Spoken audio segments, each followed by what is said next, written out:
Good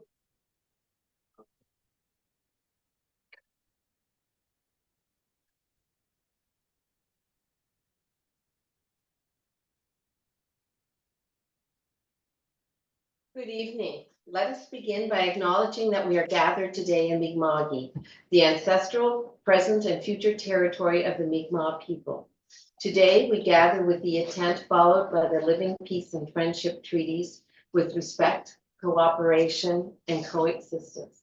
We are all treaty people. Welcome, everybody, to the March 27th, 2025 council meeting of the town of Mahone Bay. I call this meeting to order, and I will ask for approval of the agenda or amendments. Councillor Carver? I'll move that the agenda be accepted as circulated. I will second. Seconded by Deputy Minister. All those ready for the question? All those in favor signify yay. Opposed nay. The motion is carried. Thank you. We'll move on to the acceptance of the minutes. Are there any errors or omissions? Corrections? Move to accept the minutes as circulated. Councillor Wilson moves the motion. Is there a seconder? Councillor Falkerman? Thank you. I had a question about it, a couple of the items in the minutes actually. Sure. One was about the follow-up for the Be the Peace presentation. We had said that we would arrange another meeting, and I just wanted to check about who and how that was going to be done or initiated. Okay, do we want to put under council items as 8.2? It's on my list of things to do. That's what I would have thought. I don't know if Yeah. you wanted to add it or just get a quick update, in which case the update is it's on Eric's list of things to do. Oh, okay. Yeah. All right, so you then you will initiate Yeah. that. Okay. Here at the meeting tonight? No. No, at another To time, be okay. determined. Just to be. Come on. Okay, so we don't need to Yeah, add it to the agenda. And So- I had another. Yes. Yeah, another question, which was Yes. about the speed bump item. And it was referred to public policy and strategy. And this is a little bit sideways, I think. You can tell me to stop if you want. But I just wanted to clarify whether we're going to hear from staff a new report plus the old reports, or just the old reports as part of our discussion when it comes to council. So I haven't been directed to do a new report. I'll circulate the old reports by email before the next policy and strategy agenda. Okay, old plus new. Okay, thank you. Is that okay? Yeah. All right. So we have a motion on, do you have any other? I do, but Items? I'll pass. Okay, thank you. So we have a motion, we have a moved and seconded. Are we ready for the question? All those in favor signify aye. Opposed nay. The motion's carried. Thank you very much. We will move on to announcements by council members. Does anyone have anything from the community they'd like to share? It's my son Sam's birthday. Oh, well, happy Well, birthday. That's yes. something to It's share. my first birthday that I haven't been able to actually touch him. He's in Saudi Oh. Arabia living. So anyway, he's far distance, but we did. How old is he We today? did have video time to this morning. So anyway, How old is he? he is 34. Happy birthday. Thank Thank you. Anything from the community? Okay. All right, we will move on. Accepting the announced public input session, and do we have anyone for both their presentations, right? Correct? Okay, so we'll move on to presentations. And Kate Peter, are you ready to present? Thank you. From Lunenburg County Pride. All I can do. Maggie's just gonna hand out some things while we set this presentation up. These are for the activity. I'll give instructions in a second. The mystery. Love to have activities to engage our learning. You can just. Thank you. I won't. Are these bracelets? I had dinner. Control your own slides. We'll see. I'm not sure. I appreciate it. Thank you. We will know soon. Okay. Thank you, folks, for giving the space for Lunenburg County Planning to have this presentation with you. If I'm looking down, I have some speaking notes. I want to just make sure I get things correct. Before we begin, we're doing this learning and this presentation in Spanganagity, one of the 7 districts of Mi'kma'ki. This is unceded, unsurrendered territory of the Mi'kmaq Nation. This territory is covered by the treaties of peace and friendship between the Mi'kmaq, the Maliseet, and the British Crown, signed in 1725. So that established the rules for what was to be an ongoing relationship, and we're all responsible under those treaties. As part of our intros to presentations, we'd like to give a call to action related to a land acknowledgement. So after this, we encourage you folks to learn about the district that you live under, as well as the calls to action in the TRC of how you can support those calls in your current roles. And these slides are typically very different and very separate, but due to time, I've put them all on one.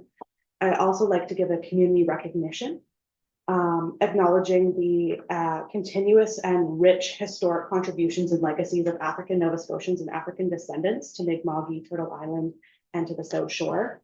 Oftentimes, African descendants contributed significantly to the infrastructure in the South Shore and were not able to benefit from those contributions to systems. So the call to action with that is visiting one of the historic African communities, the Loyalist Center in Shelburne, Africville, or the Black Cultural Center to learn more about that aspect. Now getting into the presentation, this is the last housekeeping slide. A note on that Q word. I will try not to use it throughout the presentation because we do know that the Q word, the word queer, has unfairly impacted our senior population. It has been reclaimed by community, mostly because it has no ties to the criminalized or medicalized history of the 2S LGBTQIA population. But for folks that have had that used as a slur for them, it still causes a great discomfort. So throughout this presentation, instead of queer, I will try to use the term gay as the umbrella term for the community. And then each of you have a little string in front of you. As we're doing this learning, it's important to know that there's going to be knotted moments where we're going to feel tangled and we're not going to be able to progress, like we're knitting. You're not going to be able to continue to knit if you have a knot in your wool. So when you're learning, you might have to take a time to unknot. Some of those will be tight and difficult, and some of those will be a little bit more loose. As I'm going through, if you have one of those knotted moments, just tie it on that piece of string in front of you and use that as a representation for where you're going to have to go forward from this presentation. So I'm not going to go too much into the acronym here, but I'm going to highlight some of the identities that folks may not have as much knowledge about. Can we sort of have the screens angled a little different? Yeah. Because I can't really, there, I can see that one better. And how about that one for the gallery? Is that good? Okay, thank you. So the 2S LGBTQIA community is a great spectrum of identities between sexual orientations and gender and gender expression. Some of the terms in this acronym that people don't know about, or people are newer for folks. Two-spirit at the beginning is an English term used to describe the variety of identities and words within First Nations languages that represent gender or sexual identities. It was coined as a way for folks to transpose those different language barriers and as a way for them to describe their identities in English settings. This is a term only used by Indigenous people and can be related to a gender or sexual orientation. Lesbian, we may know about, but we might not know why it comes before GBT. So lesbian comes before GBT because it recognizes the contributions of lesbians during the AIDS epidemic, of giving blood, and also being nurses at the bedsides of gay men. I, at the end of this acronym, stands for intersex.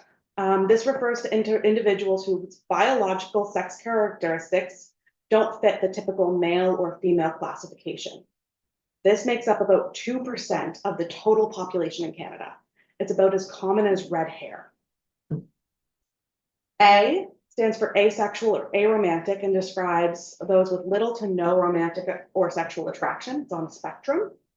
And it's used in this longer acronym to recognize the erasure that these identities have been facing in the queer community, in the gay community. And then the plus represents all other identities and terminology that can be used within the community. I want to also make a note about cisgender because I'll use that in this presentation. Cisgender refers to any person whose gender identity is the same as they were assigned at birth. So someone who was assigned a female at birth identity and identifies as a woman now is cisgender, like myself. So we're going to get into current lived experiences and intersectionality to give you a basis of why allyship is important. This part of the presentation this week has shifted slightly because of ongoing current climate and will shift throughout the municipal units as things shift and change in our communities. It was really hard to find the words for this presentation today. To be quite frank, I'm tired. I'm exhausted of advocating, of asking for spaces and consultation. And so I took some time to really consider what lived experience needs to be brought to the table today. And I'm only speaking for my lived experience, and we'll talk about why after that, after I share. For me, I didn't feel safe coming out to my 20s when I was not living in the South Shore. When I was going to school in Mahone Bay at Bayview, my peers used queer as a slur for myself. I was significantly bullied. I was closeted. I felt sadness and shame being my own person, and I didn't feel like I could be myself. I didn't feel safe in Lunenburg County. I moved away. I did school in a different area in Nova Scotia. I moved across the country, and I moved to Cape Breton, and then eventually moved back.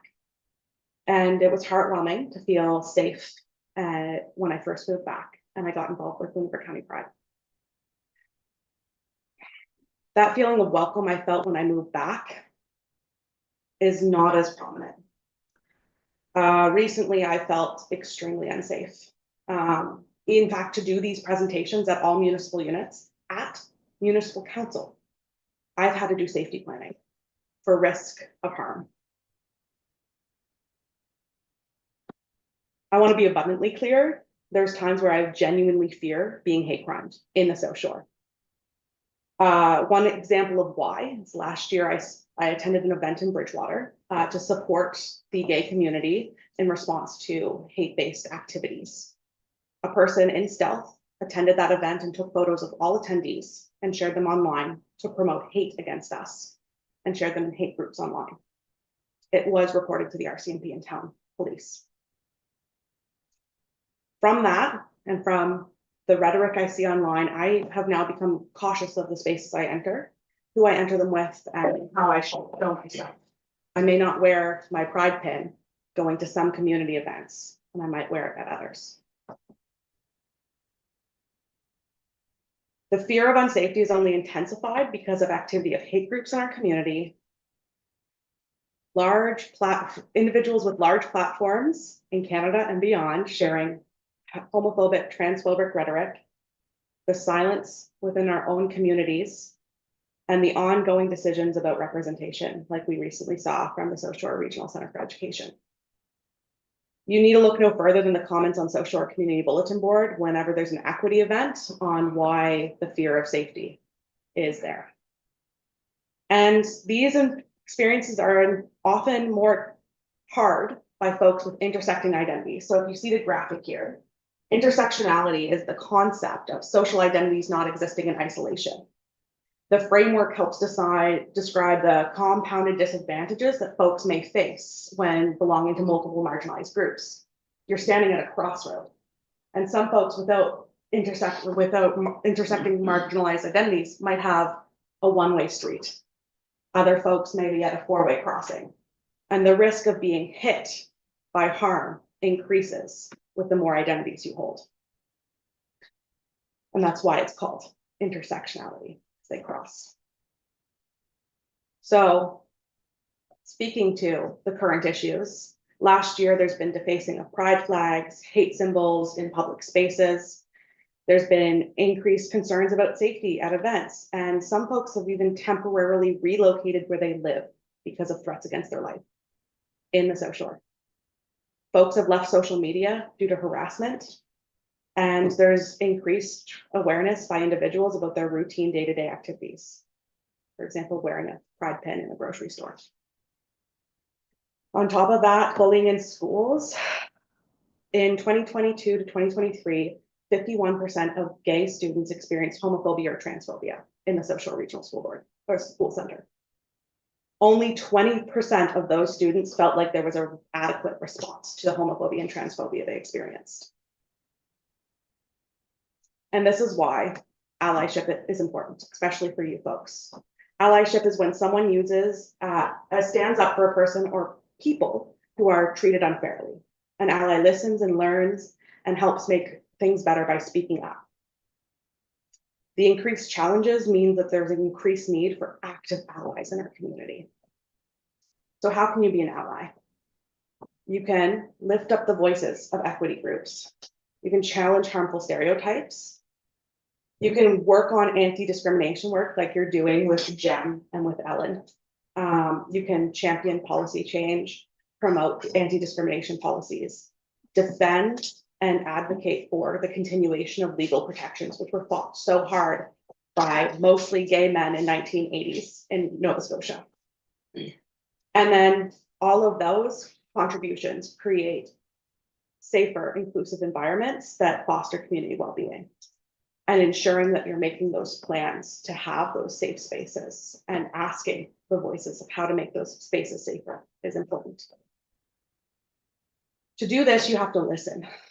You have to speak out. You have to educate yourself. You have to advocate for change. Asking, maybe you're sitting at a decision-making table, ask who's at the table, ask who you've consulted on those decisions. Rather than equity voices coming to you and saying, we would like a seat at the table, make a space for them. And then support policies that create equity. And then work towards creating safer, more inclusive spaces. One example of how to do that is asking or respecting people's pronouns. Also offering folks the ability to opt out of pronouns. Some folks might not feel comfortable sharing that because they may not use binary pronouns and they're at a safety risk. Common challenges to allyship are discomfort, challenging discrimination. You might feel uneasy about confronting that behavior because you don't know what to say, or you're unsure of if you're going to say the wrong thing. An imperfect challenge of discrimination is better than a perfect attempt. We would rather an imperfect attempt than no challenging at all. Ally fatigue is also a consideration. I started this presentation saying I'm tired, I'm exhausted, and I'm part of the community. Allies also feel fatigue. We have allies that are active in our community that are exhausted. They're doing the same advocacy. But it's important to do the wellness aspects of advocacy and allyship so that you can continue and you can sustain your allyship. It's an ongoing commitment. Continuously educating yourself, actively challenging harmful behaviors, and providing consistent support is all important, but it can be hard. And you might not know where to start. So we have provided some further learning suggestions. We have a few books here. The books are Allies, Real Talk about Showing Up, Screwing Up, and Trying Again. Trans Allyship Workbook. Hijab, Butch Blues. Read this to get smarter about race, class, gender, disability, and more.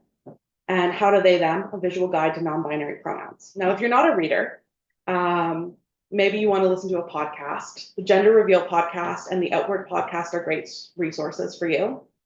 And perhaps you learn by watching stories. There are 3 films from the National Film Board of Canada that I would suggest watching. First story is Two-Spirited. It's about a two-spirited individual who's reclaiming their two-spirited identity and the challenges they're experiencing within their own communities going to powwows and the discrimination they're facing.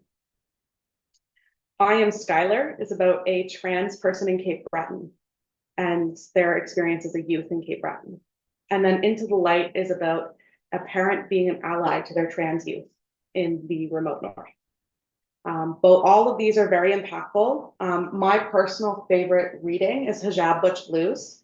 It relates race, colorism, faith, and queerness in a very beautiful thread. It is a very sad read. It is a memoir, but it is very pointed read.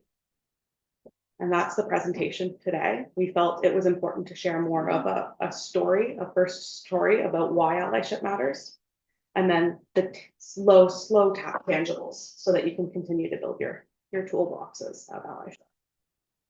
Thank you, Kay, and I'm proud of you, knowing you all your life, I think, pretty much, through school and Bayview, when I was working there, and it's wonderful to see you presenting here today, and I really feel bad for how you have felt at school, when you're at school, because Bayview has a wonderful reputation in so many ways, but it saddens me to know that that's how you felt growing up. And I'll say it wasn't just me. When I was in university, I worked at a sexual resource center, providing education. And I was actually invited to Bayview to talk to their GSA about presentations because they were experiencing homophobia from their classmates as well. And that's one of the reasons there was a lot of outcry about representation at schools, because there are many students who go to school feeling unsafe, and seeing the flag flying in front of their schools gives them a little hope that it can get better. Removing those symbols makes us feel like there's going to be erasure, and gives a lot of fear. So I'm very thankful to have grown up and to know that life gets better. And I hope that all gay youth in the community know that it can, but sometimes it can feel like it doesn't. So, and yeah. Anyone have any remarks or questions for? I've got a bunch of questions. Thank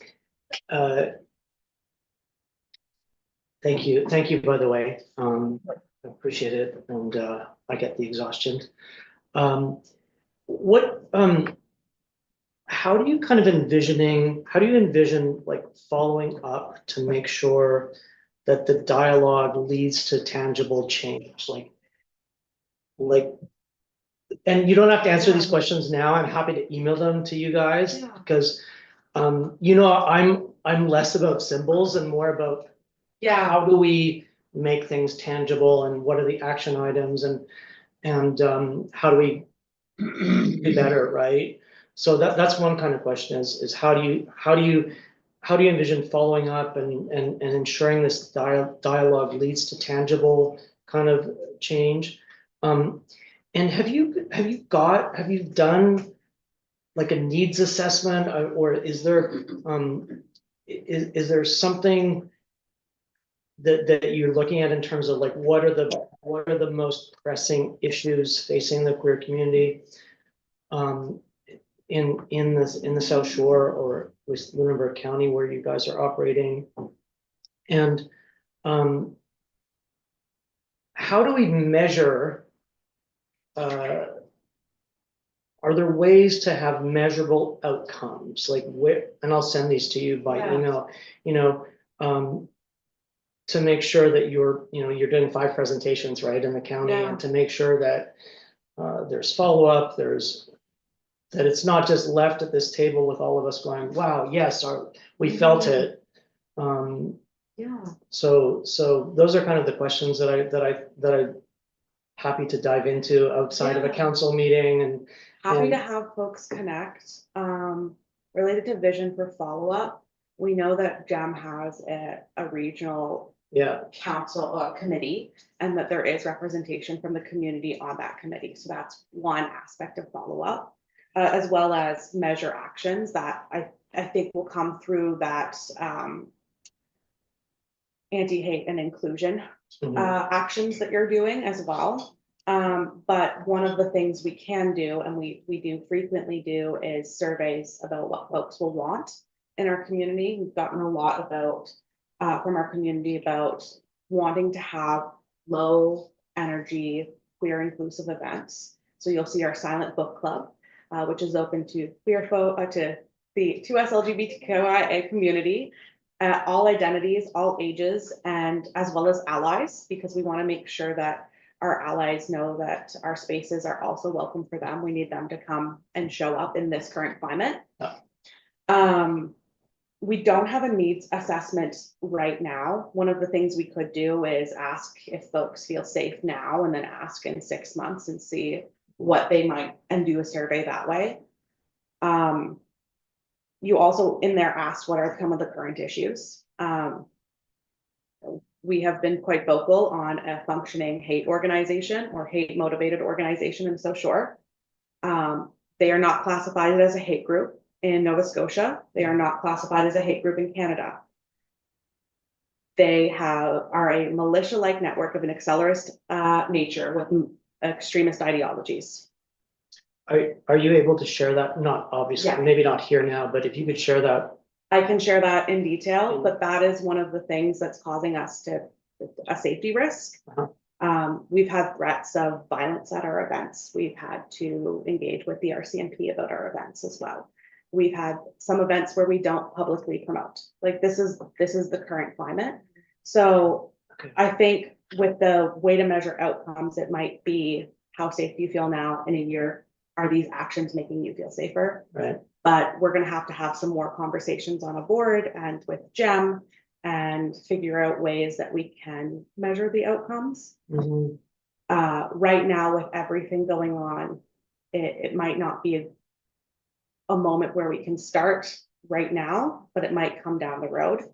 We've just been doing a lot of advocacy because people just genuinely need our allies to show up. And I do agree with you, performance-based allyship is meaningless. Right. Action-based allyship is what will make the most difference. So speaking up as allies saying, hey, I see this, it's not okay. Or we understand that this has caused harm. We're also taking a stance, because the more folks that say bigotry is not okay, the less welcome it will be in our spaces. The silent sort of letting it sit is just emboldening further. Right. Bystanders. Yeah, bystander intervention training is massive. And I had one last question. Oh, sorry. Just as, when you started, you mentioned something about the queue, right? And there's somehow being a connection with elderly or derogatory, like, I So thought, some of our older gay population, when they hear the term queer, yeah, they get a physical reaction because of it being used as a slur to them. Not all of the older gay population, but typically within a specific demographic. Okay.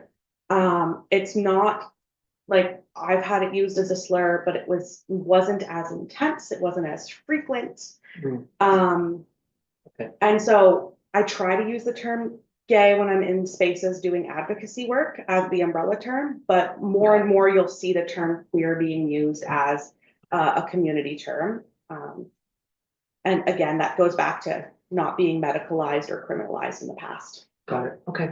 I wasn't sure if you were talking about older gay guys or the elderly community. I wasn't. Yeah, it's just it's a specific part of the older gay population that just had a lot of hate with the term queer.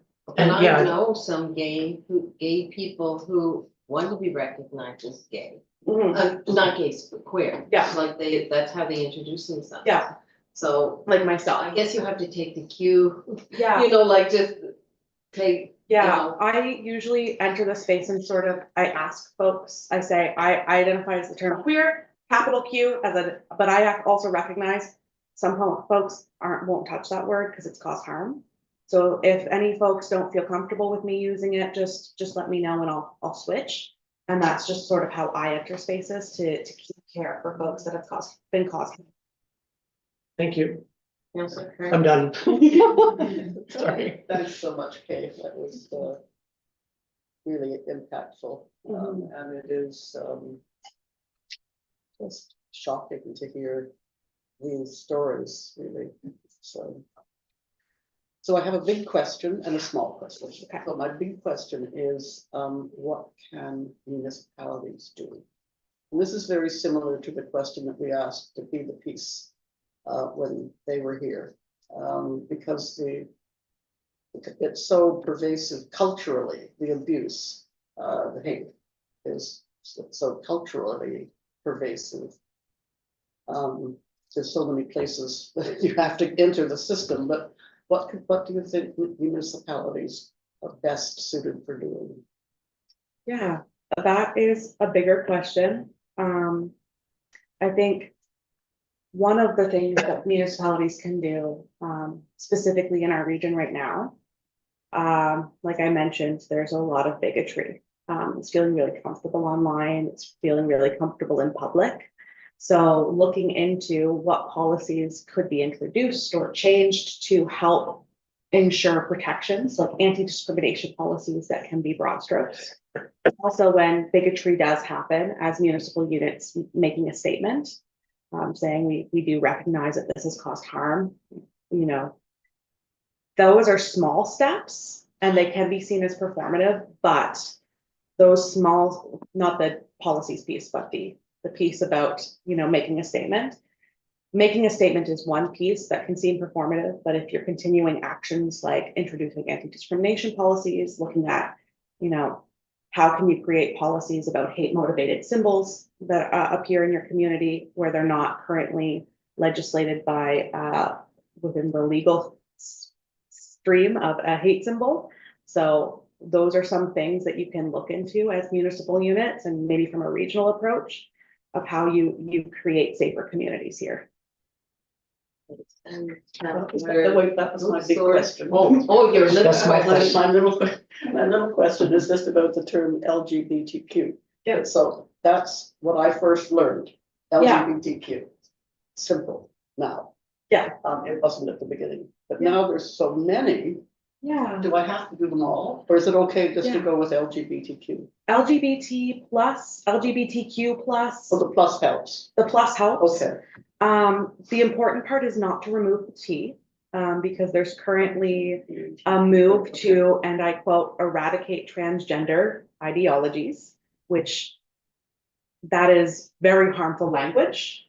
Transgender folks are currently under a lot of threat for their rights and their safety. Look at New Brunswick with conversations about school systems and outing trans youth to their maybe unsafe families. So LGBT plus, LGBTQ plus. We typically use this longer one just so that more folks feel represented. But the plus captures it. the plus captures everything beyond as well. Thank you. Councillor King? I just had one observation. Yeah. I don't, maybe you do know, but you should know that you can also come to arrange council meetings that aren't a council meeting.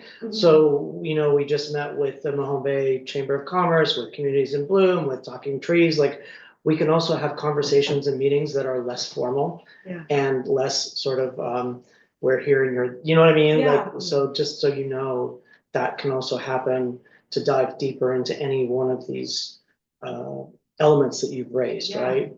We'd Just- definitely be open to that. We wanted to do it more formal because Yes, there is desire appreciate to have that. it live streamed and accessible. Totally appreciate that. I'm just yeah. saying We'd there's, be very, very interested to have more learning conversations. because lots happens around the table when it's not Yeah. formal live stream with motions, and I'm terrible with Robert's rules Yeah. and everything. But I'm just saying that that's an opportunity as well, okay? Thank you. Yeah, and I've also noted some of your earlier questions, so I'll try to get more formal responses as well and thought. You don't have to respond, Yeah. but maybe in the future we can have Yeah. dialogue on those and others that we can dive into. I'm done. One of the things that has always troubled me as an educator is how lax the system is with name calling. And kids who don't even know what the words mean will just call a child gay or, but there's a negative connotation to it when they say it on the Yeah. playground. And I don't think it's corrected at the school. It should be stopped immediately, as far as I'm concerned. I was having a conversation with a really caring ally earlier, and they said, hate isn't inherent in humans. It's taught, it's generational. And in the South Shore, it's been generational for years. I've had folks that are close to me that are horrible with their hate. And they have since passed away, but that was taught to the next generation and taught to the next generation. And so it's how can we break that chain of generationally taught hate is really important.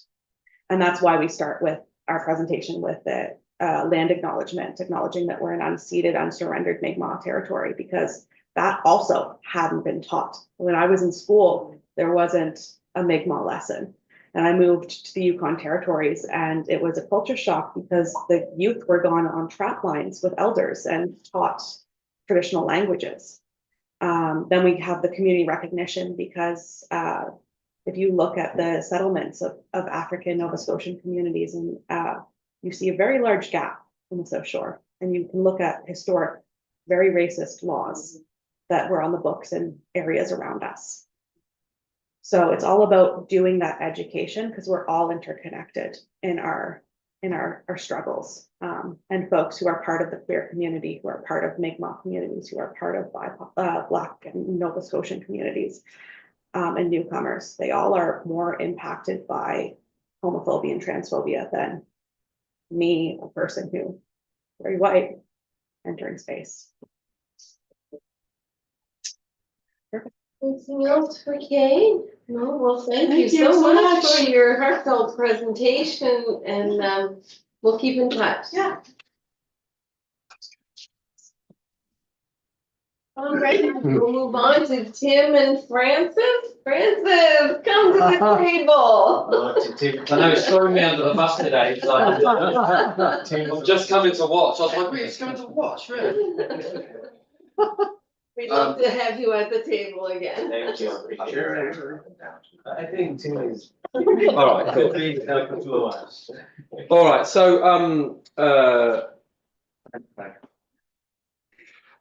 so the purpose of this kind of presentation is twofold. One is like there's new councillors. We've been presenting to council about Mahone Bay United. We wanted to make sure that councillors who were coming in had a sense of what we were doing and what the relationship was to council. So it felt important to do a little bit of an update. We're heading into the season where we're using the field. We manage a facility and promote and look after a facility for the town. So we have some asks associated with that. So it's just kind of getting you up to speed on this beautiful field that now exists in Mahone Bay, just outside that's down the back of the Mahone Bay Centre, which is getting an incredible amount of use now, which is so lovely.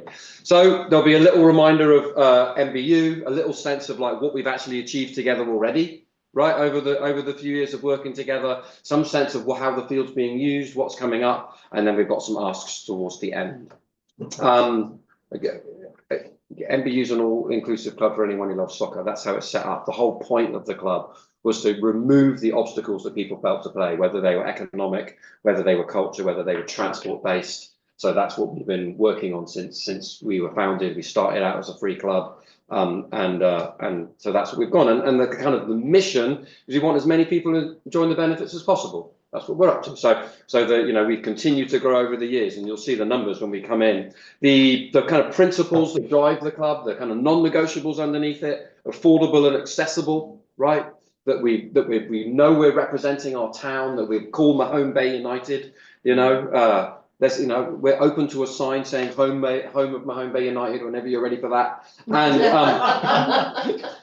learning and development is at the heart of the club. So the club very specifically, as a club, we aren't focused on winning, right? We're focused on, how we play, how the kids turn up. We understand that soccer is a vehicle that we use to build community, right? And that the evaluations over the first 3 years that we were doing evaluations, it took us a while to realize we weren't running a soccer club, we were running a community program, because the top outcome was belonging.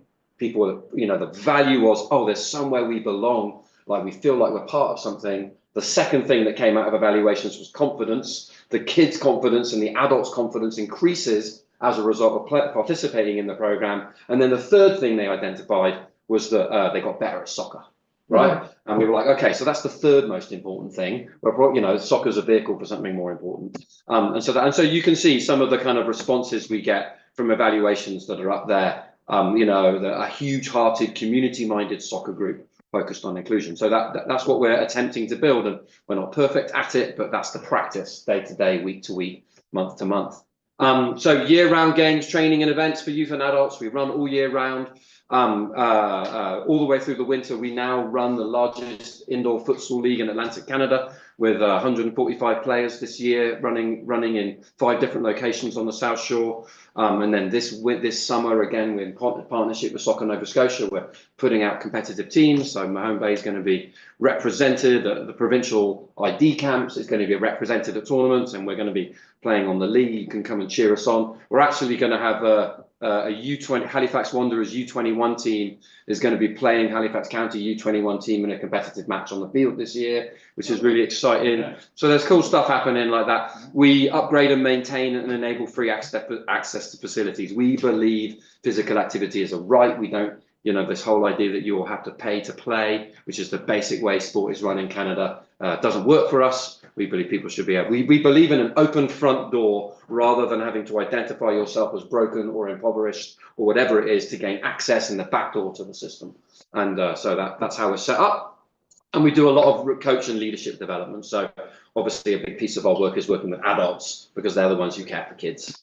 Again, just some of the stuff we hear back from the parents. You know, he loved feeling challenged but not overwhelmed, feeling part of something and given positive feedback. So that's you get a sense of the culture of the club, and this one just shows you how much we've grown right over the years. So we started out in 2018 with 16 players on a field that was basically classified as surplus land, and this winter we had actually over 345 registrations in winter programs. So that was like 180 in play and then 145 in the futsal league, and then in addition to that there's an adult program that's running every single Sunday as well. So the program has just grown exponentially along with the numbers of coaches and volunteers. We had 53 active volunteers working through the winter. We've got 66 kind of active volunteers who are kind of ongoing in the organization at any one time. And of course, the money needed to maintain and keep that going and keep it has grown with it, you know. And we've moved from having no facilities to now everything from, you know, doing up the basketball courts, which we did that. We had to dig back the sod from the edge of the basketball courts and put nets up, and, you know, we ended up fundraising for the goals that you then installed on the field, because the original goals were banned in the UK in 1989 because they were a danger to society. And so we just worked on those things, you know. We just wanted to create a safe place for kids to play, and we're now working on this equipment library where anyone can get access to equipment as well. I'll come back to that later. You can see the kind of partners. We were the first ever club in Nova Scotia to be partnered with the Halifax Wanderers, which is the professional team here. We now have a partnership with Suburban FC, where high potential players can be channeled into their academy. So NVU players get a 50% reduction in the fee of the academy at Suburban, which is the best academy in Nova Scotia. So that, you know, so we're not just serving in a way, we're not just kind of like opening our doors to players, anyone who wants to play. We're also trying to build pathways for players who could potentially turn their skill into a subsidy to get access to higher education, or could turn it into a job. Right, and so we're focusing on those kinds of things, and of course partnerships with Mahone Bay Centre and Bayview Community School, who give us space through the winter to run programming. All of those relationships help us run. And then if you think about last year, if I can move this so you can see the numbers. No, maybe not. If I do that for 1 second. Oh, I can't do it. Anyway, 20 plus organisations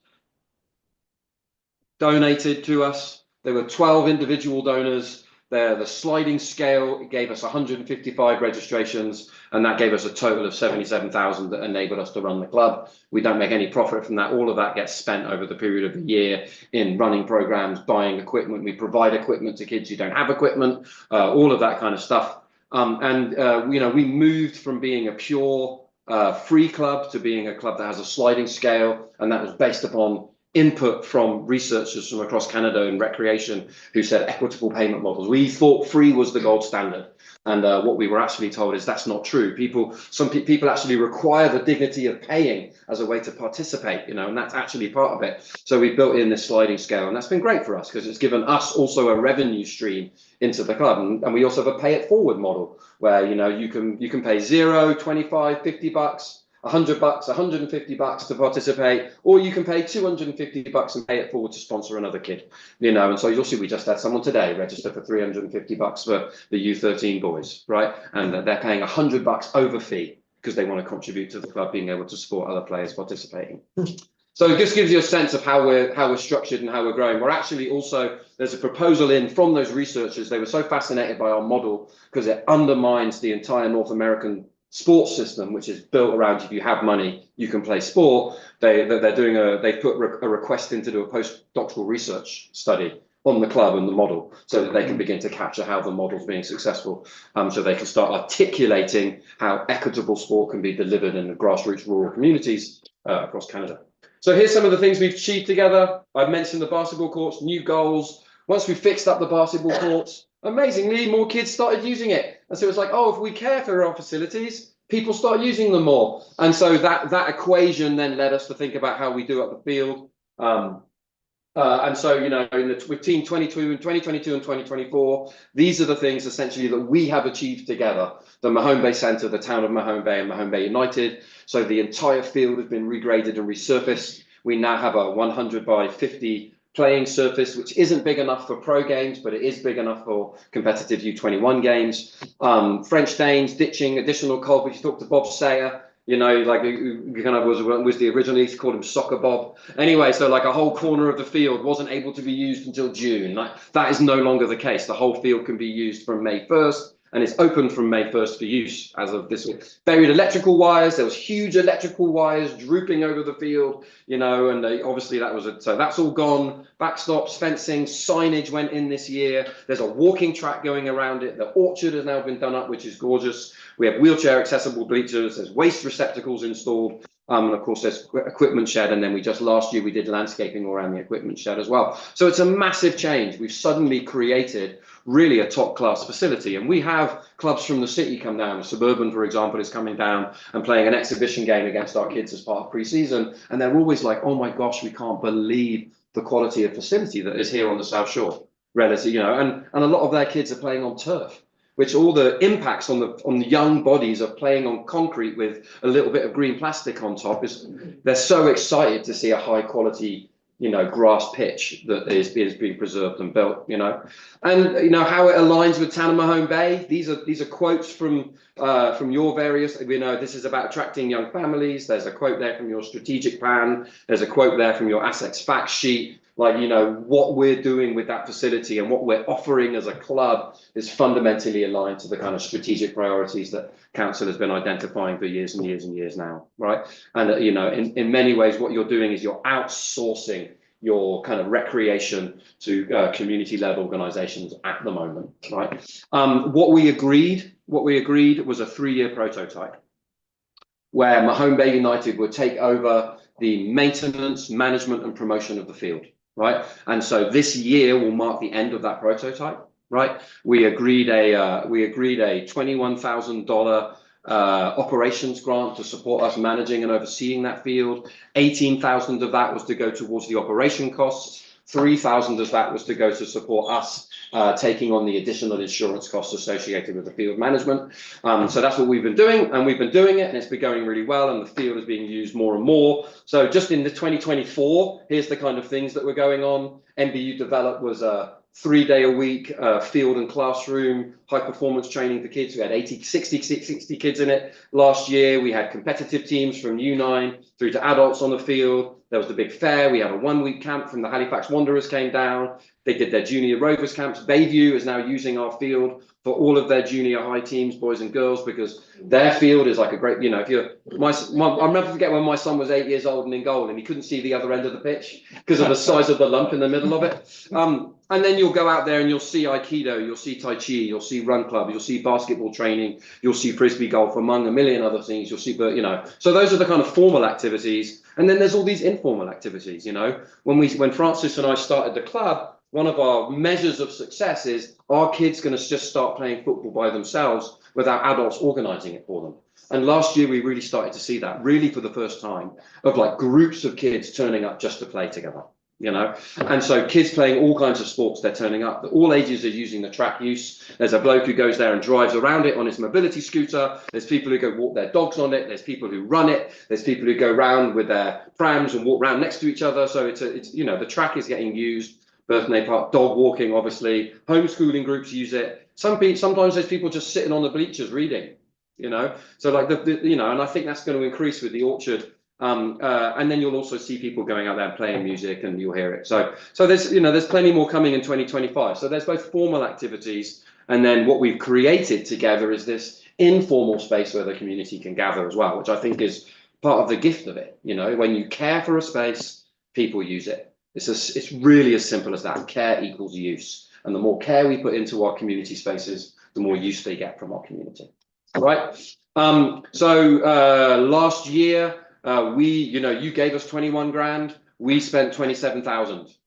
Right. The year before you gave us 21 grand, we spent 29,000.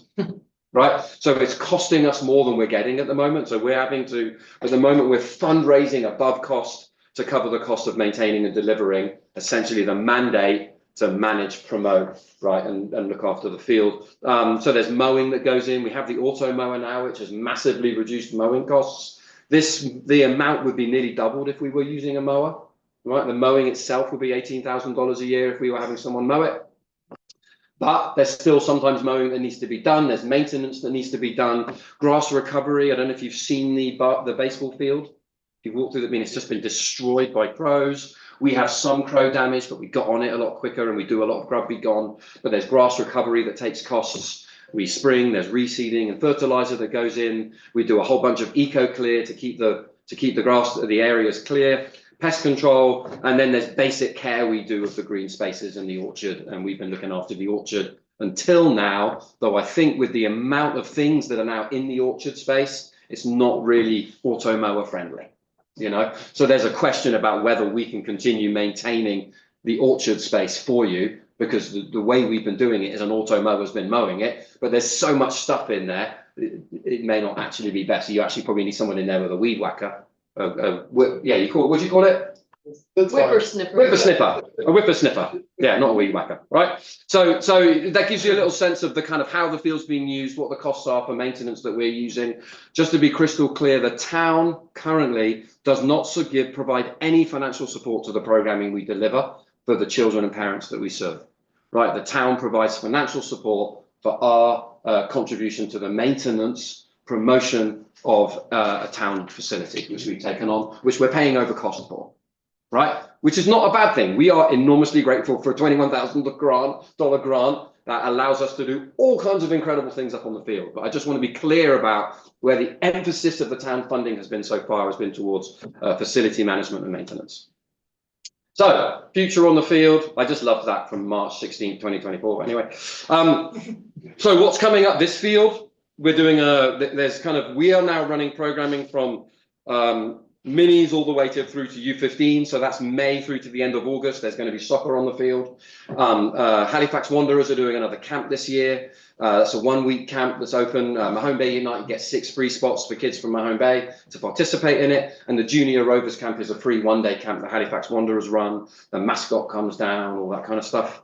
And then we've got this competitive match with the U21s coming down. So, I mean, I think it's other than the kind of senior men's, right, which is the Valley League. Yeah. So this is the closest you can get without having like full-on professional game. You know, these players are feeders into the professional team coming down and playing, and it's happening directly after the 1-day camp. So all the kids who are involved in the Junior Rovers camp get to like go on and walk on with the players and provide an honor guard, and they get to like be ball kids at the game, and then they get to do a little 5v5 halftime show in the middle of the game. The kids get to play. So all of that kind of happens, you know. Bayview kids are back. The equipment shed and the public library, equipment library are going to be open. So we're really pushing to get that open. The key for us is making it accessible. We'll be doing the same fair, and then the same kind of activities we expect to continue happening in the field.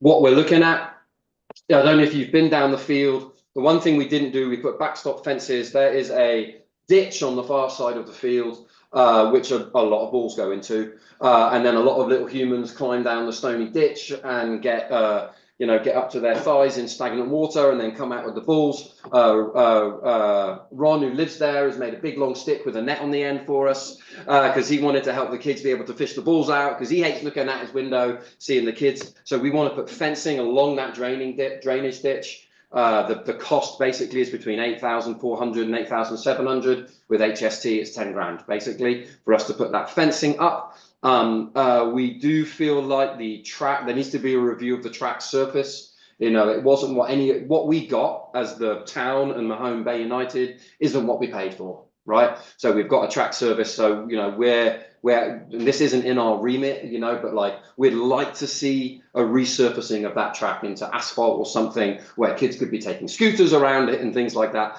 The surface we paid for wasn't what we got. There's going to continue to be planting this year. We've started planting a butterfly garden last year with help from Coastal Action, and some volunteers came in and contributed flowers and stuff like that. So we're talking to Coastal Action, and we're also talking to Coastal Action about how the upgrades they're doing to the community garden can be ingredients that we use for match day food and things like that. Those kind of little connections are beginning to happen. There's overseeding. There has to be overseeding to get the density of grass to handle use. You have to have a very, very dense grass to handle hundreds of little humans and adults using it really intensely, right? So you have to constantly overseed and fertilize to get that density. And we've got a type of grass that grows sideways, which is what you need. So we've got geniuses who understand grass, so that's all happening. We want to get the shed painted, so it's got to match the Mahone Bay Centre colours.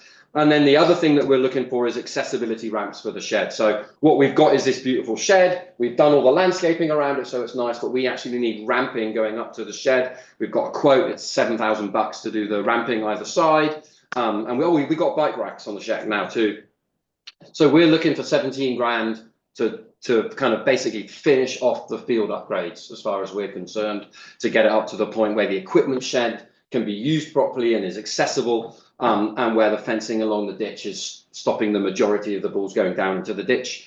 And of course, you're going to see me in the fall, and I'm going to be coming back and wanting to kind of work with you on what's the agreement, So we're going to be coming back in the fall, not looking for a 3-year pilot, but looking for a 10-year agreement, right? In terms of our maintenance and management of the field. Like we want to move from 3-year pilot to 10-year agreement. And so we'll be coming back, we'll be working with staff and having conversations with you probably around what that agreement might be. And we'll come with a proposal in the fall. But now isn't the time for that because we're really busy organising, wrapping up the futsal league and the play programme and organising ourselves for the summer.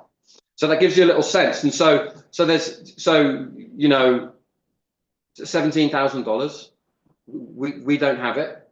It's not our facility. We're coming to ask for your help with that 17, right? We're happy to go do some fundraising in addition to what you might give us. The more you give us, the less fundraising I have to do and the more organising of youth programmes I can do, or if I do fundraising, the more that can go into youth programmes as opposed into facility development, right? And so we would, I don't know how we would love it if you took 100% of that. That would be great. It would be difficult if you took less than 50 and 60% of that, because then suddenly I'm having to go raise a lot of money, to upgrade and make a facility safe that essentially you own, but we're looking after, So that's what I'm coming with. And so that's the amount we've got. I'm willing to go talk to Community Culture and Heritage to get some of that. They will only do a maximum of 1/3 of funding but it's a very, very heavily approached program. But Anna Hanstura said, yeah, apply, get it in by April 1st. We'll do what we can. The amount of money that gets is a maximum of 1/3. So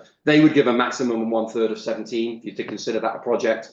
And I'm happy to go to corporate sponsors as well, which is something we've been doing. But we prefer to use corporate sponsorship to support program participation to offset some of the costs, So that gives you a little sense of kind of what we're looking for, what we're asking you to include in your budget, and asking you, what can you squeeze out to support us continuing to develop the facility, and hopefully to a point where when we're going into that 10-year agreement, we're actually not looking at significant upgrades that get the field really ready for use. What we're looking at is how do we now maintain it in an incremental way over the next 10 years rather than having to do massive upgrades, unless suddenly we become massively popular and we're having to look at like, oh, can we get some more space behind the field, or is there a sprinkler system? We're not going there, you know what I mean? And so really these are the final things that tidy up, get the track sorted, get fencing along the ditch, get the shed accessible. You've And- almost used up all your And then will we're allowance for the evening, so. Got it, that's it, I'm done. That's it. Okay, thank you, Tim. Yeah. Yeah, I always enjoy your enthusiasm at our table here. Great.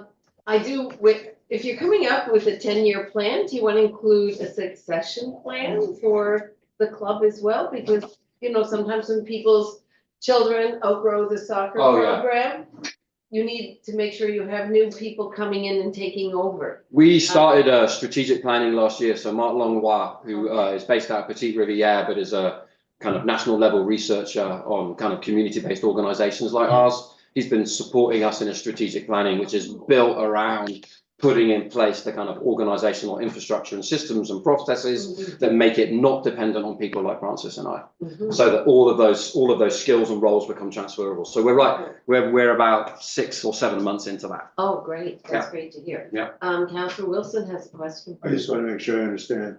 So the 17 grand is, give or take, is for capital stuff, Yes, basically, yes, in addition to the 21. yes. And the 21 is Yeah, fixed. 21 allows us to, I Yeah, I mean, understand. Okay. is field maintenance essentially. Yeah. That 17 is to do what I would consider the final capital improvements on the field.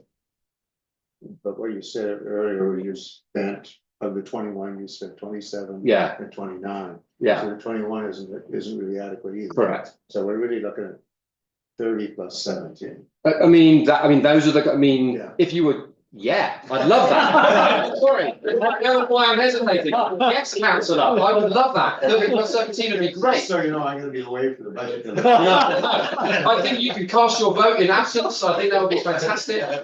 So I'm fully supportive of that motion. Yes, and that's the kind, I also feel like those are the kind of conversations we need to be having in the fall as well. And I think, we're gonna need to look at like that, whatever that amount is being tied to inflation over a 10-year process, right? Because even from 3 years ago, the cost of maintaining the field has increased. Right, from the original budget, we didn't really think about that because we were just so excited to take over the field, Remind me not to encourage him. Yeah. That was great. That was on video. That was good. Councillor Bolton. Yeah, Tim, first of all, it's just a spectacular operation and congratulations on what you've achieved. Just for clarification, you mentioned the home-based centre. Yes. It's the gym and the washrooms primarily, is it? Or Yes. do you use the kitchen? Yeah, and we use the gym and the washrooms, and we do classroom sessions with teams. Uh-huh. We do training with coaches. Soccer Nova Scotia comes down and does training with coaches. So the large conference room we use for kind of coach development and also some player development stuff. And then we often use the small conference room for what we call our transition team, because we're transitioning the structure of the organization. So we now have like a group of 10 folks who aren't, some of them are board members, some of them are community members, and that's a transition team that's kind of transitioning the structure of the organization and the gym, obviously. In terms of the visitors, if you will, that come from outside, Yeah, do you get any donations from them? visitors in what way? Well, the teams from, say, the Wanderers, Oh, yeah. you get donations. So the from them? Wanderers pay for the use of the facility of the field, Mhm. and they pay Mahone Bay Centre for the use of their facility. Okay, good. Yeah. So that's how that happens. If other clubs like South Shore United Yeah. was using the field for a while and they paid for the use of the facility, Mhm. right? Because their field wasn't available or was too wet, or, there was a coach who was local and they wanted to use our field instead of their field in Bridgewater. So they were here for a while. So, Yeah. and we have an operating agreement with the Mahone Bay Centre where they actually manage the bookings for the field, right? Yeah. So some of that $21,000 Mhm. we immediately give to Mahone Bay Centre. Also, this is another thing, right, which handles the administration of looking after the field bookings. It helps cover the costs of cleaning, because, when you've got a lot of little humans, and I not know. all of them take their studs off and I all of know. that kind of stuff, it creates a cleaning bill. So Yeah, sure. those are things that we cover off every year to the Mahone Bay Centre as part of the kind of standing agreement we have with them as a memorandum of understanding between the two organisations. And last question, you mentioned that the track isn't the what you paid for. Yeah, what we paid for, actually, yeah. What you paid for. No, all of us, we all put But- money into it. Was it follow through? Do you have any recourse to get what you asked for? No, I don't think there is. I mean, I think that, I mean, I didn't have the relationship to the contractor, you know, it was through the town, but you know, I think, do you want to speak to this? I mean, like. Brian, I'll speak to you with another setting if you don't mind. Okay, Yeah, sure. yeah, I mean, but like, I think you could talk to your staff about that, but I think we all thought, you know, in our conversations, we were getting one thing and the trackers turned out to be another thing. Okay. Yeah. Another subject. Yeah, yeah. Thanks. And sometimes, as you would know from any renovation, it's like that. Right, you think you're doing one thing to a room and then you're like, oh, maybe not, you know? And so like, you know, there is always an element of risk when you're upgrading a facility, things like that happen. Councillor Herbert. Yeah, very small questions compared to everybody else's, but such a fabulous program. Thank And you. I have to say that I just smile about the fact that that whole space was. Yeah. That made it possible. Yeah. It made it possible, so. Yeah. And then I have a question, what is futsal? Futsal is a version of soccer that was developed in South America by kids in inner cities who didn't have access to large-scale grass pitches. So they developed a version of the game that is 5v5 on a basketball-sized pitch that could be played in inner cities. It is now more popular in Brazil than football itself. So more young people and adults play futsal over football, which is one of the reasons their national soccer team is so good, even though they just lost 4-1 to Argentina. But this was very surprising for those of you who follow soccer. So it's a five-a-side indoor version of the game that is very, very fast. It's got a lot of rules that are similar to hockey. So subs happen on the fly. Once the ball goes out, you have 4 seconds to get it back into play, or the kind of it changes who holds the ball. And so it's a very, very fast game. Parents love it, kids love it. And it's no contact as well. So kids' technical ability. So kids across different ages and genders can play together because of the lack of physicality, which is a big thing that we really appreciate. And it encourages very technical skill, very creative skill. It encourages huge, very quick problem solving, which is a massive important skill for young kids these days. And also you have to communicate effectively because it's so fast. So you get all these positive communication skills get built as a result of it, which is all the stuff that as a club we're trying to create. So it's a good fit. Yeah. Yeah. And one thing that you didn't mention was the entertainment value of the robo mower. Yes, absolutely. It now has little eyes on it. I know, Yeah. and in the night. in the With little night, lights, yeah. It has lights. It does. And as it goes in the Very exciting. dark. Yes. Oh, My son keeps asking me when it's coming back out. Yeah, yeah, Waiting for it to yeah, come back yeah. out. Callum Horn's in charge of that. This is it. This is our distribution. I'm no longer in charge of the field maintenance. I'm no longer in charge of the mower. Callum Horn is the volunteer running all of that for us. Yeah, it's great. I mean, it's good. And I was just over in the UK, and my mum and dad's house helping out, and they needed some gardening tools sharpened. And so I went to the local mower shop to get the tools sharpened, and I looked around and I couldn't see any gas-based mowers. And I was like, where's your petrol? Where's your petrol-based mowers? And he goes, oh, we just don't sell them anymore. You know, it's all battery charged or it's all auto mowers, right? And so what we're doing here is it's what's coming, you know? And so Callum Horn, who is our volunteer, he manages golf courses as a living. And he's like, it's a great opportunity for him because he's getting to learn how to manage and engage with an auto mower because he knows that's the future of facility management. We're Right. looking at sheep for the solar garden. Yeah, yeah, that'd be good. I mean, you know, if we had the money, we'd be getting a robotic line drawer too. Yeah, but they come in at $18,000. So if you want to add something to the budget, councillor, we would also love a robotic line painter. That would be great. Yeah, thank You know, you. there's new contractors in town, right? You could knock on their door too Right, for sponsorship. yeah. Who's that? Well, we have a big project going on, right? Right, Just saying. okay. Cool. You mean with the waterfront? Sorry. Nice, yeah, good. That's very helpful. Thank you. I'd love a contact from someone in council or on the staff. Who do I talk to there? It would be great. Website. Anyway, thanks for your time and thanks for the consideration and thank you for whatever you can include in the budget to continue to support the club, kind of amplifying and accelerating its impact. Appreciated. Look forward to seeing So you in the fall. the number is 21 plus 17. Yeah, so 21,000 is the operation grant that we've agreed. We're traditionally running about 6,000 to 7,000 over that every single year, you know. Yeah, and then there's 17 is for the capital upgrades that we want to do this year. A one-off, yeah. Yeah, they're one-off capital upgrades. Got it. Thanks. Yeah, yeah. Great. Well, thank you, Tim. Thanks for having me. Thank you, Francis. Thank you. Well, I just wanted to remind that he said 30, not 21. Yeah, right. Yeah. Take care. Thanks for having us. Thanks. He Have a good evening. He I've got to can't go and cook elbow dinner. you anymore. All right. Yeah. Thank you. All right, now we need to get down to business. We are moving on to correspondences. We have 5 correspondences here. 6.1 is from the Honorable John Moore, our Minister of Municipal Affairs, with a request for support. Do we want to make a decision on this tonight, or, yes? Sorry, no, go It ahead. doesn't have to be before you, I just. I just wanna make Oh. one. I read all of these and there's nothing there that requires action in No. any of the 6. Okay. And the first one, I think, basically agreed that we don't support political initiatives at other levels than our own. Okay. Well, because, you know, you might agree with fracking, I might not, and so on and so forth. Right, And I thought we were waiting on this one until the NSFM, NSFM. yeah. Well, I mean, maybe it's the And that opportunity to say seems that to we have don't feel there's any stalled. reason to expect NSFM to follow that course of action, like they continue negotiation.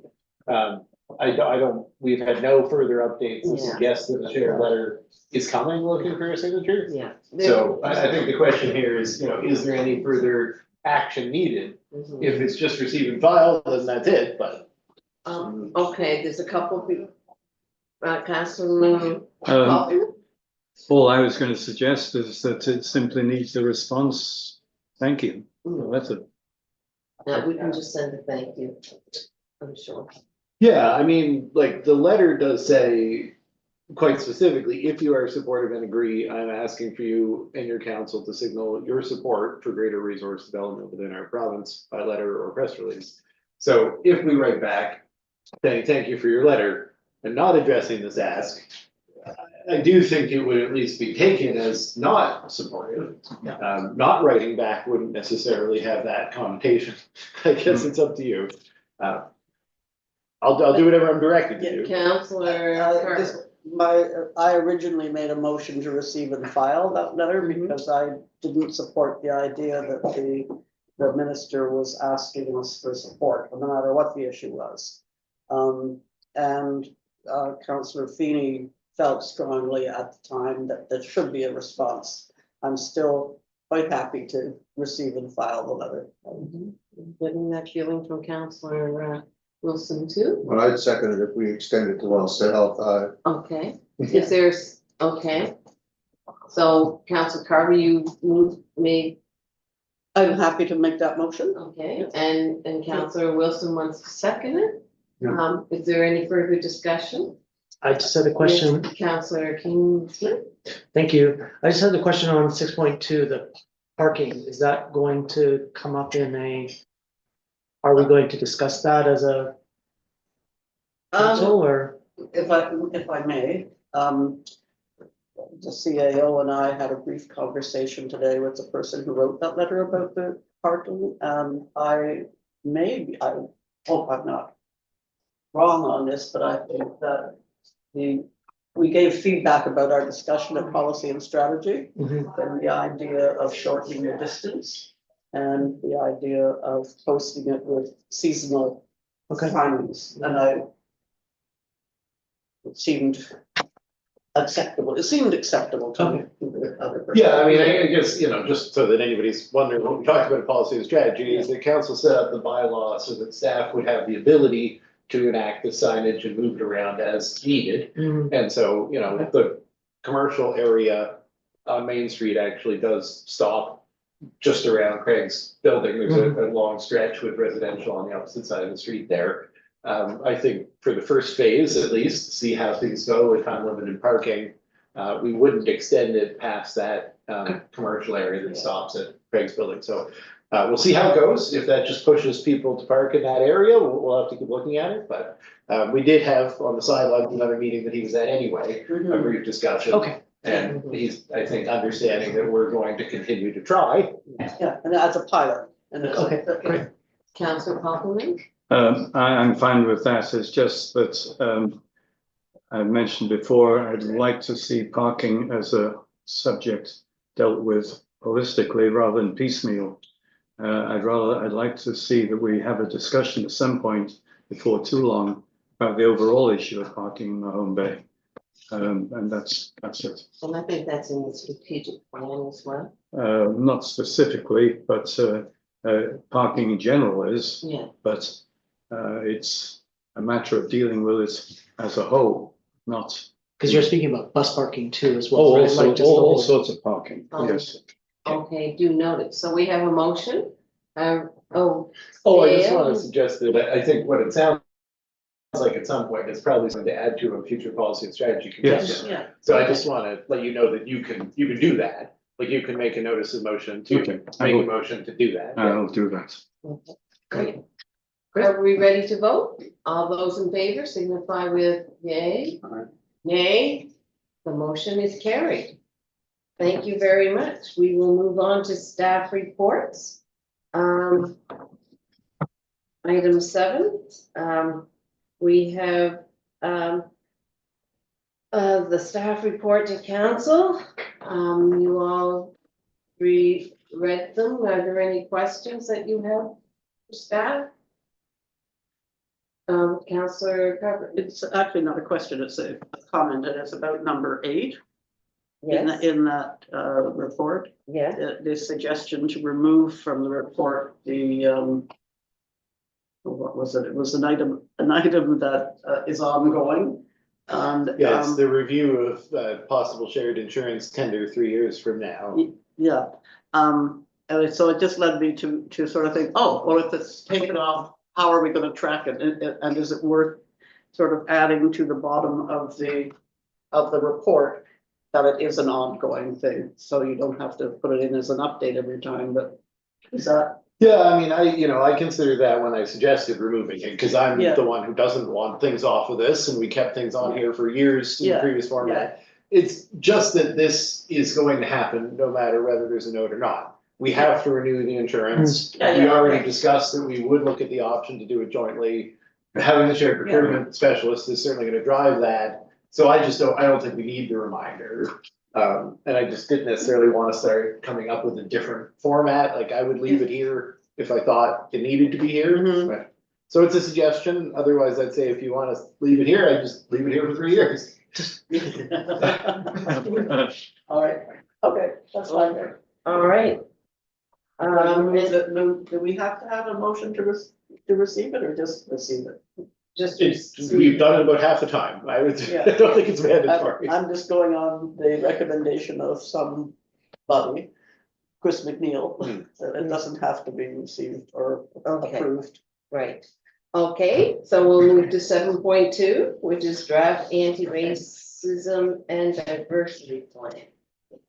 Thank you. So these two reports, this report and the next report are follow-ons for the presentations received at the March 11th council meeting. Right. Even though those were presentations from staff, we still do usually not put the request on the same item as a presentation. So sometimes they go on the same agenda as a separate item. In this case, it's come on the following agenda. Yes. I guess I will remind in this case that this document that's being recommended for approval here by Jem, our regional anti-racism and diversity coordinator, is a mandatory requirement of provincial legislation to be in place by April 1st. Yeah. So We do pretty need much to- we had 2 weeks to, Yeah. that's it, and now it's on the agenda. So Okay. happy to answer any questions to the extent that I can, or toss it to Eric, who is our working group member on this subject. That's not a formal thing, but Okay. But right now, we're just really making a motion to approve accept- it and say, move it forward, Yes, right? Yes. yeah, I guess the recommendations are at the top Yep. in Chester and with the L format, yeah. there So you someone? don't even have to read the report. No, no, I, No, I know. That's why we- We put ours at the bottom for a reason. nice try. I read them both and I would make the motions, but, Okay. happy to, I'll second it. And second, okay, moved by Counselor Kingsmill and second by Counselor Carver. Any further discussion? Being none, I will call for the question. All those in favor signify yay. yes. Nay, contrary. The motion is carried. Thank you. So we will move on to 7.3, which is the accessibility plan. And you had that presentation 2 weeks ago as well from Ellen. I can make the motion to approve the accessibility plan. Thank you, As Counselor Carver. I will second Second that. by Counselor Kingsmill. Just a quick note for the viewing audience, this is an update to the plan that was previously approved, and the update is also required by the province fire programs. Right. Good. Okay, ready for the question? All those in favor signify yay. No. Nay, contrary. The motion is carried. Thank you again. I just couldn't believe it had been 4 years since the original plan was Yeah. adopted. Yeah, it is And Penny and I astonishing. have been along for. We've been along for the ride the whole time. Yeah.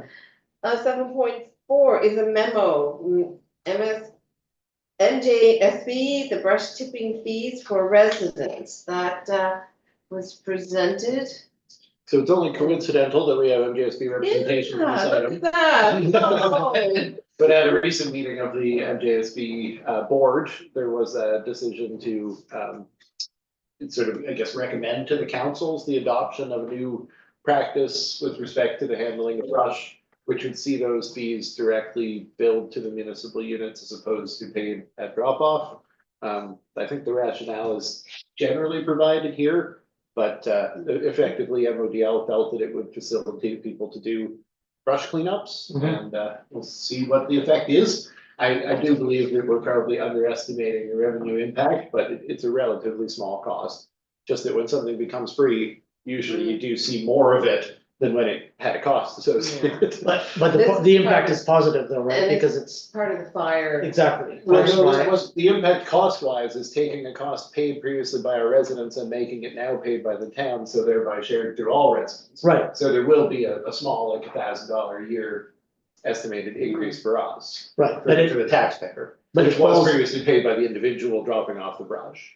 right. That's the difference there. But from a community perspective, Yeah. it means that we theoretically, we should have a Fire safer safe. community That's right. because people are considering the fire smart. And if you were a resident for whom the cost of the drop off of your brush was an impediment to clearing Right. it in the first place, this socializes that cost. Yeah. So, Yeah. yeah, that's positive, I guess. Yeah, and it was good to see the prohibition on pieces of tree.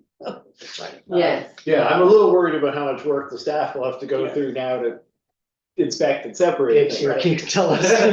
Well, it's, we'll see how it goes. Yeah. Everything new, we're gonna try it. Yeah, So is the motion to just accept the, to accept. Yeah, I think it's to approve covering the costs of this new program. I mean, it is right at the top there. But the council approved covering the associated costs for the. oh, right, brush sorry, tipping. I was reading below. I was looking for the recommendation down below. That's my, Okay, I'll make a And it's motion. the $825. Yeah. at the bottom, yeah. Yeah, I just, that's, it may be a bit below ball, Sure, but sure. proportionally, it's not. Yeah, okay. so there's a motion by Counselor Kingsmill and you'll second it, Counselor Wilson. Any further discussion? Being none, I'll call for the question. All those in favor signify aye. Opposed, nay. The motion is carried. Thank you. And our last, oh wait, not our last item there, of the remote operation budget. We are recommending option 3 or? Yeah, it's kind of funny standing alone because Yeah. no options are really necessary here. What we're talking about, I guess, is the conclusion of the Remo Advisory Committee's long process to define the budget request for this year. Having settled on an additional, I guess, 0.3 FTE contribution from what was previously agreed to in order to facilitate the hiring of an additional staff person. The remaining 0.7% or 0.7 of their duties will be to the municipality of Chester. So we're all gonna cost share in an additional 0.3 EMO staff for the region, so small increase, but I'm sure it's helping. Mhm. And there's an associated cost in town, which is the 11,242.52 out of the 405,000. Councillor Wilson? you have a Yeah, question? so just to be clear, this is option one, which is the manager plus a new person.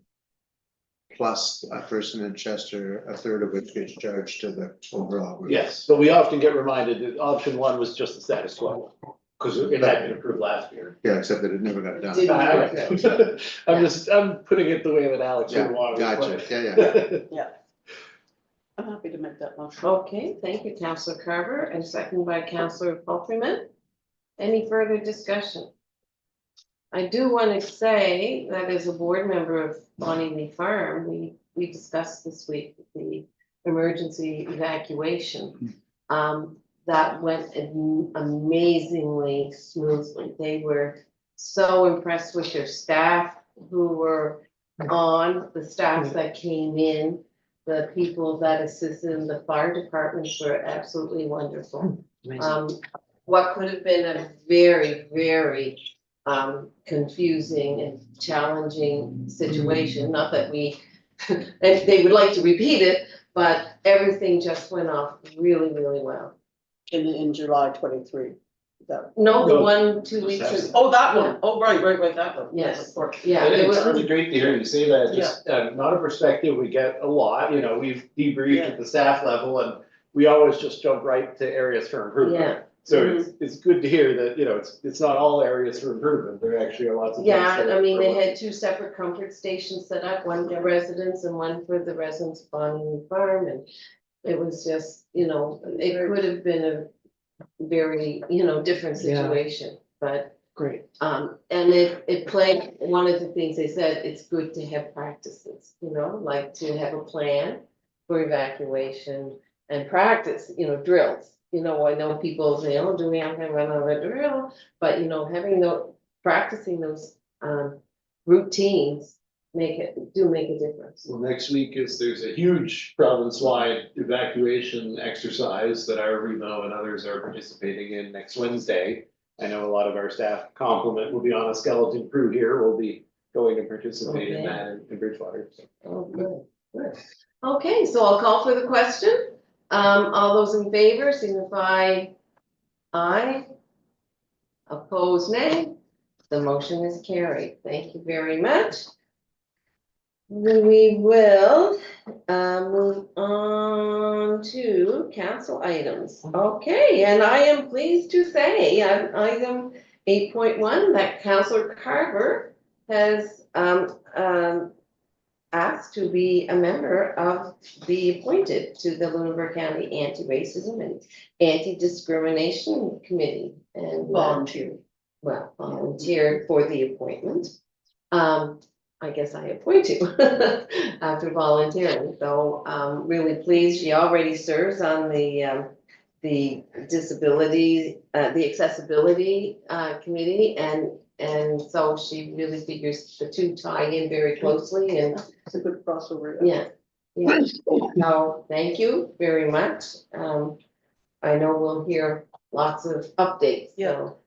There's a question that usually there is an alternate for external appointments, is that right? Yeah, usually there is. I have no idea if they're looking for them or not. Yeah. You know what, Let's get back to you. I'm unsure. I'm not sure, we'll look into that. But we should do a formal motion to appoint Penny to this Okay. committee. I'll make a motion to appoint Penny. And second by Councillor Copeland. Any discussion? Not being none, I will call for the question. All those in favor signify aye. Aye. Opposed, nay. The motion is carried. Congratulations, Thank you. Councillor Carver, and thank you very much. We will just check into the alternate. Yeah, absolutely. Thank you. And we're going on to committee reports. Are there any? I don't believe any of them contain motions, but I did just want to shout out the fact that we have municipal joint service board minutes. That's the first time. And Leslie has indicated that that will be provided regularly, so Nice. now we've just got to ask area to do the same, and we'll have some communication. Yes. We are, I think Ray is gonna make it happen. yes. I have a question just Yes. on these reports. Is it possible to add the District 6 minutes to Yeah. this? As long as we can get a copy of them. Yeah, I think it's Eric, quite you help me interesting and remember to follow up and get them. that'd be great. Pretty interesting stuff. Okay. Yeah, well, that is the thing about these, is like, you know, most people are not able to track down the minutes of these municipals, right? So putting them through our package means that the community members. can Yeah, actually access them. exactly. And certainly at the last meeting or at the last board meeting, there was a desire to get the information that they're out there. There's interesting videos, there's lots of stuff that they're doing, so that'd be great. Oh, good. If we add to that list, is there any mileage in separating the external ones from the town committee report? It may be a good idea to do that, yeah. Just I for mean, if we clarity. have any disagreement over yeah. how it's done, we could get into Yeah. a complicated policy revision like we Yeah, did with well, correspondence. just But I separating think them. we could probably safely define which ones are Just external, town, which ones town are internal. committee. Yeah. Um, Good idea. external committees. Okay, do notice by staff, Councillor Hoffman. Yeah, just a comment on the Asset Management Committee minutes. I had to leave that meeting for another appointment. Just before leaving, I mentioned that given the economic climates we're heading into, it's likely there are going to be more government infrastructure type projects available, and that we should get shovel ready on these. Scott from the water utility apparently picked up on that, and is very keen to get project going on the water pipes, of course, which we know are in ancient, I guess. It's not recorded in here, but it was the #1 priority for him, so he probably should have some recognition. Okay, Well, we could talk about the draft minutes at the next asset management Sure. committee meeting, but just since it is on a Yes. larger, I will say, we're gonna have some things in budget on that for sure, Yes, so we'll be Okay. plenty of time. and did you know that we changed the meeting times for the asset management? Were you We- still we there? We changed it while you were still there. Oh, yes, okay, so to 1 it's 1 o'clock. o'clock Yeah. Yeah. for your lunch period. Yeah. Yes. Okay. It's okay, all right, great. And just while we're on asset management, just to note that there was a considerable conversation about the plan to have a intercommittee meeting to try and Yes. pull some of the overlapping issues together. And we're sort of going to be aiming for May. Yes, which would include PAC, It was cited climate, as PAC, climate and environment, and watershed. and watershed was Yeah. added, was the additional one, yeah. And also there was suggested a representative from Remo, but Right, that could be, I mean, that could be a staff or it could be one of our current reps on Remo. I mean, some of us are already, so. right. That's good. Okay, would someone like to make a motion to accept these reports or? For Did you receive a file? receive and file? Councillor Falkman, second by I'll second. Deputy Mayor, seconds the motion.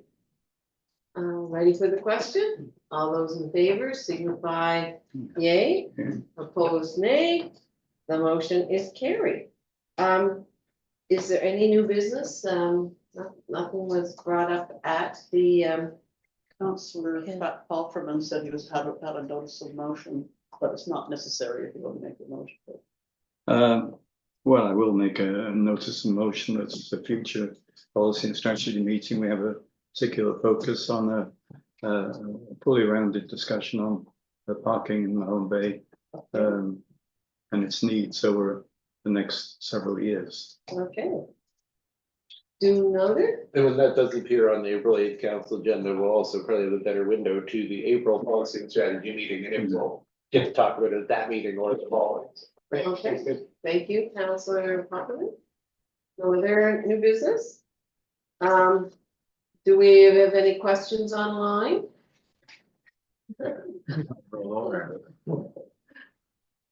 No, No? Four viewers at present. Okay. Well, we are going to go into closed session.